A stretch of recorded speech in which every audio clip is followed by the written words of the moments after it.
조사해서 정리해서 알려드려요. 조정알 채널에 오신 것을 환영합니다. 오늘의 주제는 당뇨병과 비타민 B1, 티아민 결핍, 수용성 비타민 티아민이 생체 이용률이 낮다는 단점을 보완한 벤포티아민의 효과, 섭취 용량 관련 연구들을 살펴보려고 합니다. 여러분의 구독과 좋아요는 정보를 조사하고 정리하는 데 큰 힘이 됩니다. 수용성 비타민 티아민은 에너지 대사에 중요한 작용을 하고 특히 당뇨병성 혈관 합병증 관리에 효과적이라는 과학적 연구 보고들이 증가했었습니다. 당뇨병 환자에게 티아민, 비타민 B1 결핍이 관찰된다는 것이 과학적 보고입니다. 하지만 안타깝게도 수용성 티아민이 생체 이용률이 낮다는 단점이 지속적으로 지적되어 왔었는데요.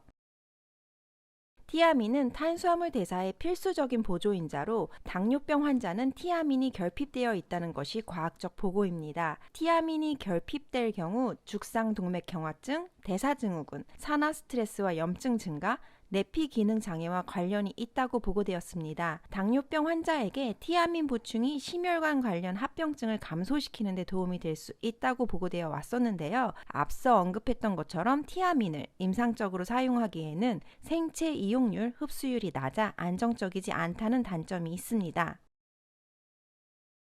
수용성 티아민 생체 이용률 문제를 해결하기 위해 지용성 유도체를 사용한 것, 벤포티아민이 있습니다.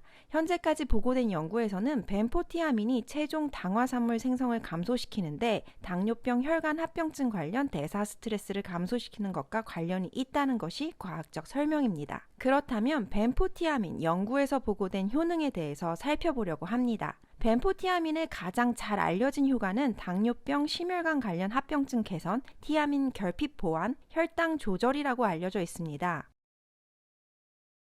2010년 벤포티아민이 당뇨병 유발 심장기능 장애로부터 보호한다는 연구 보고가 있었지만 반대로 2013년 진행된 연구에서는 효과 관련 증거가 부족하다고 보고되기도 했습니다. 미국 아마존에서 건기능 베스트셀러 50종류 중 44번째를 차지하고 있을 정도로 꽤나 많은 분들이 섭취하고 있는 성분인 걸로 보였는데요. 건기능 종류와 브랜드가 굉장히 많기 때문에 많이 구매하는 탑 50위 안에 들어갔다는 것은 많이 구입하는 종류라고 볼 수 있을 것 같습니다. 뇌신경계 질환 알츠하이머병은 포도당 대사 이상, 혈관 변화, 염증 등과 관련이 있다고 알려져 있는데요. 벤포티아민의 포도당 대사 조절이 알츠하이머병에도 도움이 될 수 있을 것이라는 연구 보고가 있었습니다.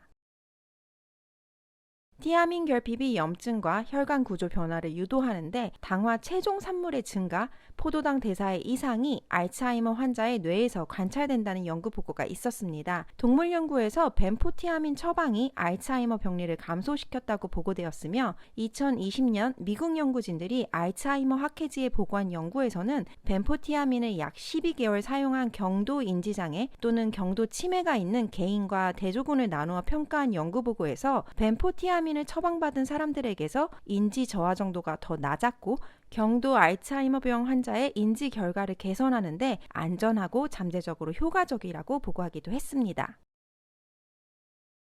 당뇨병성 망막병증 관련 2019년 보고된 연구 보고에서 티아민은 세포 내 포도당 대사의 필수인자로 티아민 전구체인 벤포티아민이 당뇨병성 망막증 및 신장병을 예방하는 것과 관련이 있다고 설명, 추가 연구가 필요하지만 시험관 및 생체 내 임상 연구에서 벤포티아민이 당뇨병성 신경병증 발병을 예방하는 것으로 나타났다고 설명했습니다.